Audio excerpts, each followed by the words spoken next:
তো বন্ধুরা, আজ হলো অমাবতী, ওই যেটাকে ভালো করে অম্বুবাচী বলা হয়।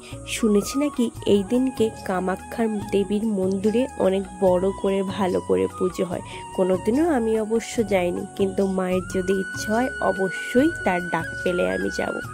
আর এই দিনকে আমাদের বাড়িতে কাঁঠাল, কলা, আম, ফল এইগুলো মেয়ের বাড়িতে পাঠাতে হয়, নিয়ম আর কি। তাই সকাল সকাল জেঠু একটা বড় কাঁঠাল নিয়ে এসেছে। এটা কিন্তু গাছের কাঁঠাল, এটা পাকানোর জন্য রাখা হয়েছিল। এই কাঁঠালটা কিন্তু অনেক বড়, এটার ওজন কিন্তু প্রায় অনেকটা, দেখে হয়তো মনে হচ্ছিল না। এটাকে বলে খাজা কাঁঠাল। কাঁঠালের কোষগুলো দেখেছো কত বড়, জেঠু আর জেঠিমা মিলে ছাড়াচ্ছিল আর আমরা সবাই দেখছিলাম। আর কাঁঠালের আঠাগুলো জেঠুর হাত থেকে যাচ্ছিল না, সেই জন্য একটু কেরোসিন তেল দিয়ে ছাড়াচ্ছিল আর কি। আর আমাদের বাড়িতে নিয়ম আছে আর কি, এই অমাবতীর দিনকে আম, কলা, কাঁঠাল আর কাঁচা দুধ খেতে হয়। তারপরে খাওয়ার পরে দেখছি মা আর বাবা বাইরে প্যান্ডেল করছে, কিসের জন্য কি জানি।